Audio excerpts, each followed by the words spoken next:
want to talk a bit about my work looking at phenotypes of episodic disability. And when I talk about episodic disability, I mean this whole notion of HIV and symptomatology and disability fluctuating over time. And I'm going to start with this very colorful diagram. This is work that we did, published several years ago. And I'd like to point out just a few things. We did develop this model. We felt that as we started to become interested in aging with HIV, we needed to have a model that kind of helped guide some of our research. And so we interviewed 49 men and women living with HIV and then did extensive focus groups with them and came up with this disability model. And what I want to point out in this is the uncertainty of aging. The uncertainty of aging was at the center of their disability experience. So they talked about their symptoms and impairments, their difficulties with day-to-day activity, their challenges with social participation, and the fact that this uncertainty really influenced it in many, many ways. And of course, these contextual factors on the outside, so we're talking about extrinsic environmental factors such as stigma and intrinsic factors such as the way they cope, also influence their disability. But the interesting thing for us was this notion of time.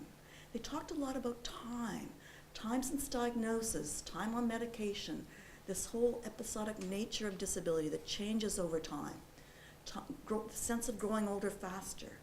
And as we started to think about that, we thought, well, how can we understand this episodic nature of disability, which fluctuates over time, unless we look at things longitudinally? So that led to a study here, and the purpose was to understand how this episodic nature of HIV and the associated uncertainty shape the disability experiences of adults aging with HIV over time. So this was a qualitative study, and we interviewed men and women based on, and we used disability frameworks with the International Classification of Function, Disability, and Health. It's a mouthful, that's why we say ICF.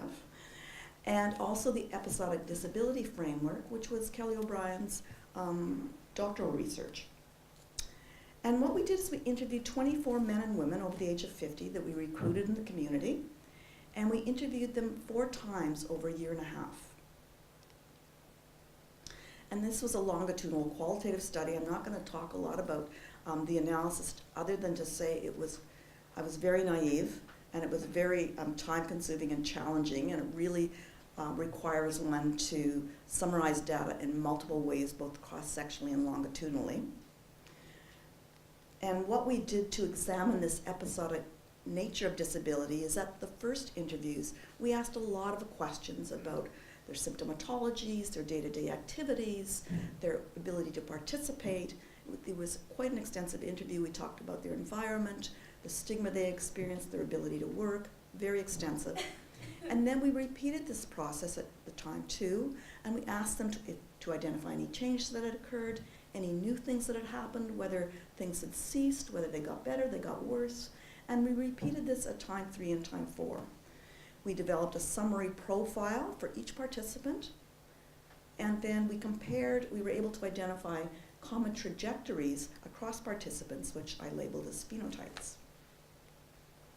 So before I go into the phenotypes, I'd just like to point out a few things and let you know about our demographics. So we did have 24 people, 14 men and 10 women. They had a mean age of 57 years, a mean time of diagnosis of 18 years, so they're very long-term survivors, and 75% had an undetectable viral load.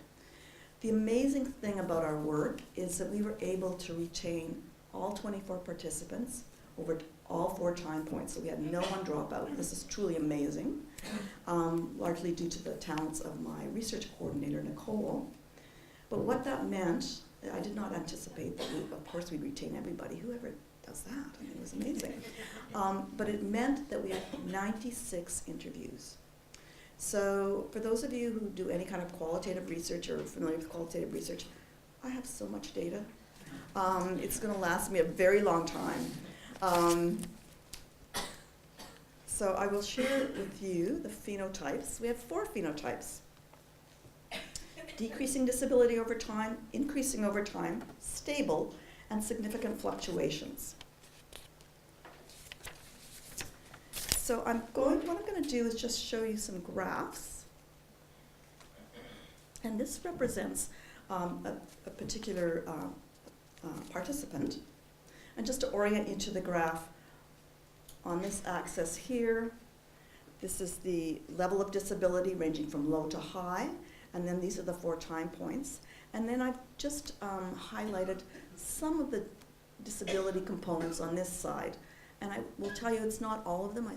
Jaime already talked about the multiple comorbidities and things that people are dealing with. So I've just highlighted a few to get across the type of phenotype. So this is an example of someone that's decreasing disability over time. And so you see the slope is going downward.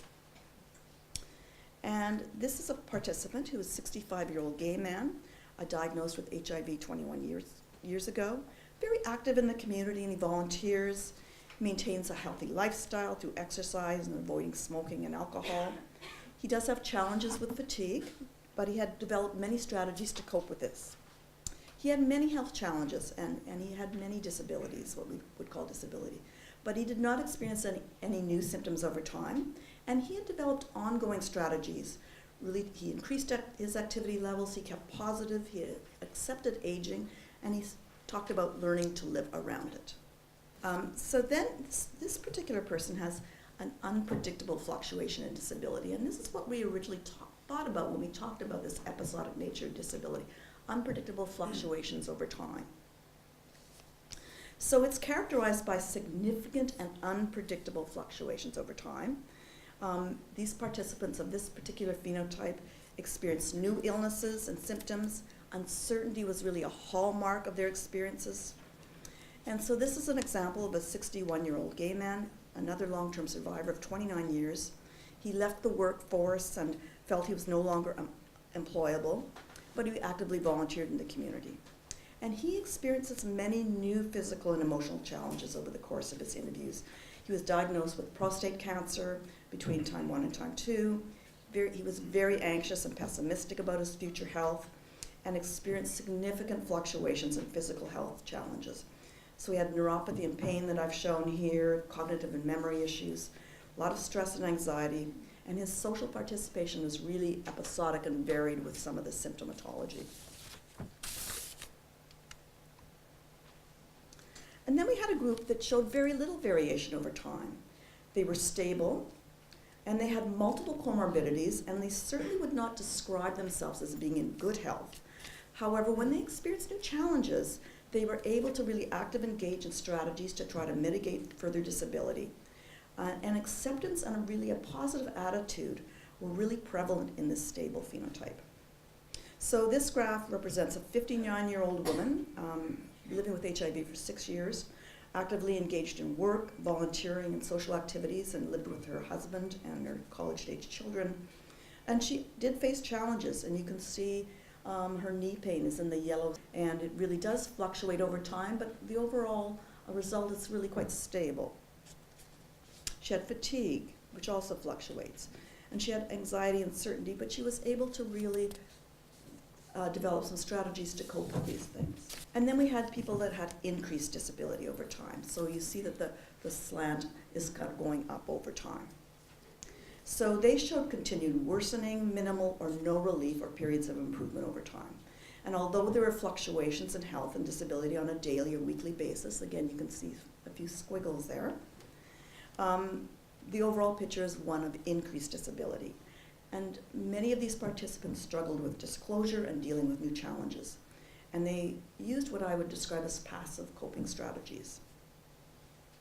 So this is a 52-year-old woman who immigrated to Canada from South America, diagnosed about 25 years ago, and disclosure was a major concern for her. So she really chose to limit her social circle and who she disclosed to. And she described many, many impairments, just some of which I've shown here. On this graph, we've got peripheral neuropathy, chronic pain, insomnia and fatigue, and depression. And she really focused on her comorbidities and her uncertainty, and these limited her activities and participation. And so what's the so what in all of this? So this really reinforces our model in which unexpected fluctuations in illness and health resulted in uncertainty and worrying about the future. And I think for me what it did was highlight the complexity of managing multiple health challenges over time. And if you think about it, if we just would have had a snapshot of some of these people, just a cross-sectional view, you wouldn't have had an appreciation of how they have to manage these multiple fluctuations of various disabilities over time. One of the things that we noted was that acceptance and optimism were hallmarks of those that were stable and those that improved over time. And we know from some of the work in successful aging in general, and also in HIV, Charles Emmlett's work, that resilience and hardiness are positive concepts of aging. And so the clinical question for me then is, how do we promote these qualities? And particularly from a rehabilitation perspective, how do we use self-management to try to promote resilience and hardiness in people living with HIV? Also from a clinical perspective, if we can start to understand if someone is actually in a specific type of phenotype and try to understand their trajectories, we can start to look at tailoring our interventions. We can perhaps start helping people living with HIV to identify the triggers of episodes of disability and try to tailor our management approaches. And I want to talk just for a moment about my future research, because I have all this data, 96 interviews. One of the things that we're doing now is looking at, can we actually identify or help people identify those triggers of episodes? Because if we can try to look at strategies to mitigate the disability. We're also looking at whether these phenotypes are actually relevant in a sub-Saharan Africa context. I think ultimately where we'd like to go with this is to look at if we can develop management strategies and particularly focus on self-management to prolong the time between episodes and mitigate disability and help more people to have that stable phenotype or that decreasing disability phenotype. And I do think this, although we've done it in HIV, it has relevance across other chronic illnesses, which I think probably have a similar types of phenotypes if we look at them over time. So I'd just like to acknowledge my funders.